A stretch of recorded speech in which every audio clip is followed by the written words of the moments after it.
नाज़रीन, काज़ी अहमद वेझो 9 महीना अॻु क़त्ल थियल दुकानदार जा वारिस जवाबदारनि जी गिरफ़्तारी ऐं इंसाफ़ लाइ सरापा एहतजाज बणियल आहिनि।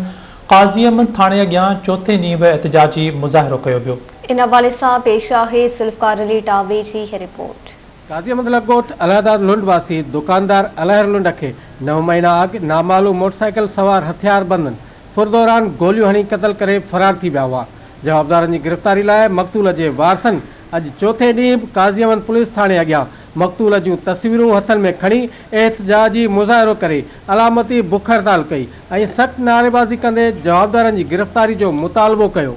उन मौक़े ते हुननि धरती टीवी सां ॻाल्हाईंदे चयो आहे, मुंहिंजो पुटु अलहयार लुंड दुकान ते वेठे शहीद थी वियो आहे। उनखे 9 महीना थिया आहिनि, को बि इंसाफ़ न थियो आहे। उन जे लाइ मां SP वटि हिकिड़ो जगह DIG वटि उन खां पोइ थाणे ते चकर काटे रहिया। छा हिकु त मिलण लाइ तयारु न आहिनि, मिलनि था त पोइ चवनि इहा ॻाल्हि कंदा असांखे का ख़बर न आहे।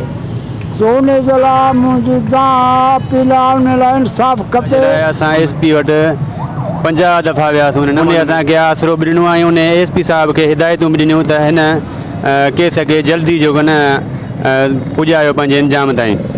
उन खां पोइ SP साहिबु काज़ी अहमद थाणे ते आयो। उन चयो त हिकिड़ो कातुल मारिजी वियो, ॿियनि खे 2-3 ॾींहंनि में गिरफ़्तार कंदुसि।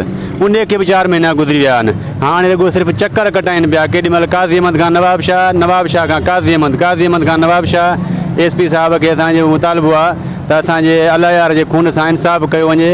अॼु ॾींहं ताईं बि हुन जा असांजे भाउ खे हिकु पुटु हुयो जेको शहीद थी वियो ऐं हुन जेका वालना साहब आहे साहब अॼु ॾींहं ताईं बि हू रतन सां रोई रही आहे।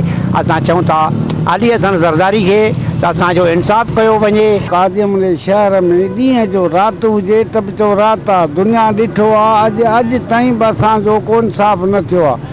SP साहिबु बास ज़मींदार जेके बि MPA सभिनी खे इतलाह ॾिनीसूं, सभिनी त हली हली थकिजी पियासूं।